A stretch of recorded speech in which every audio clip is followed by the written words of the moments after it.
సంక్రాంతి సంబరాలు ఇప్పటికి 6వ సంవత్సరానికి చేరుకున్నాయి. సంక్రాంతి సంబరాలంటే కళాకారులందరికీ చెందవలసినవి అని భావించి ఆ సంబరాలని అత్యంత ఆనందంగా పేద కళాకారులు కూడా జరుపుకోవాలనే ఉద్దేశంతో వారికి తగిన విధంగా పండగ జరుపుకోవడానికి తగిన వితరణ చేస్తూ కళాకారులందరినీ ముందుకు తీసుకుని వెడుతూ కరోనా టైంలో కానీ ఇతర ఏదైనా ఇబ్బంది వచ్చింది అని ఏదైనా కళాకారులు వచ్చినప్పుడు కానీ హితోధికంగా నిరంతరం కళా సేవలో కొనసాగుతున్నటువంటి ఆ మిత్ర బృందానికి శిరస్సు వంచి నమస్కరిస్తున్నాను.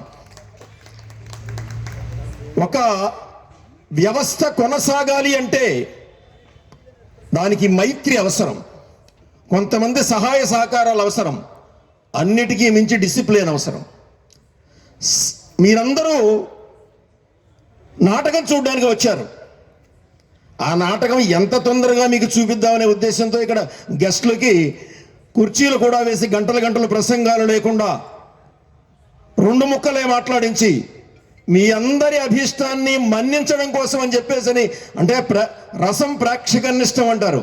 అంటే మీరు ప్రేక్షకుల యొక్క ఉద్దేశ్యమే ఇక్కడ పరమావధిగా భావిస్తూ కళావ సేవ చేస్తున్నటువంటి అంతటి డిసిప్లిన్ పాటిస్తున్నటువంటి స్నేహారయ ఆర్ట్స్ వాళ్ళని మరీ మరీ అభినందిస్తున్నాను.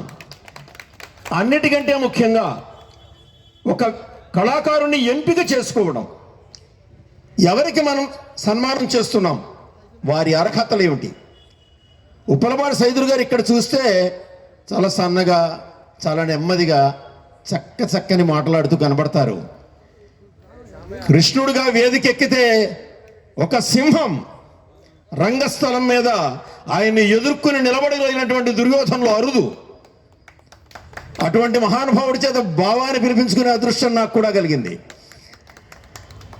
అంటే రెగ్యులర్గా అందరూ వెళ్ళే తోవని కాకుండా తనదైనటువంటి పద్ధతిలో మా అబ్బాయి ఒకసారి నాన్నగారు కృష్ణుడిలో ఎవరు బాగా చేస్తారు అని అడిగినప్పుడు, నువ్వు ఎప్పుడైనా కృష్ణుడికి ఎవరికైనా డైరెక్ట్ చేయాలనుకుంటే సైదులు గారిని చూడు అని చెప్పాను. నేను ఎప్పుడైనా ఒక మూమెంట్ కృష్ణుడు ఎలా చేయాలని మా పిల్లలకి నేర్పుతున్నప్పుడు సైదులు గారు ఎలా చేశారు దీన్ని అని ఒక్కసారి సింహావలోకనం చేసుకుంటాను. అయ్యా మీకు ఆ విషయంలో మేము రుణపడి ఉన్నాం. ఒక కృష్ణ పాత్రను ఎలా చేయాలి అంటే నటన ఎలా చేయాలి అనేటువంటిది ఆయన నేర్పారు. ఆయనకి ఏ భేషజాలు లేవు. ఇందాక పెద్దలు చెప్పినట్టుగా నేను ఎప్పుడైనా నాటకం ఉందంటే అయ్యా నాకు ఖాళీ ఉందో లేదో చూసి చెబుతాను అనడం తప్ప మీరు ఎంత ఇస్తారు అని అడిగిన పాపాన్ని ఇంతవరకు పోలేదు ఆయన. ఎంత గొప్పతనం! అటువంటి అద్భుత కళాకారుణ్ణి ఎంపిక చేసి ఇక్కడ ఈ వేదిక మీద సన్మానించడం శ్రీహాలయ ఆర్ట్స్ యొక్క గొప్పతనం. అటువంటి గొప్ప సంస్థ ద్వారా సన్మానాన్ని స్వీకరించడం సైదులు గారి యొక్క ఆయనకున్నటువంటి అనేక కీర్తి కిరీటాల్లో ఇది కూడా ఒక కలికి దురాయిగా భాషిస్తుందని చెప్పేసి మనం చేసుకుంటూ సెలవు తీసుకుంటున్నాను. ధన్యవాదాలు.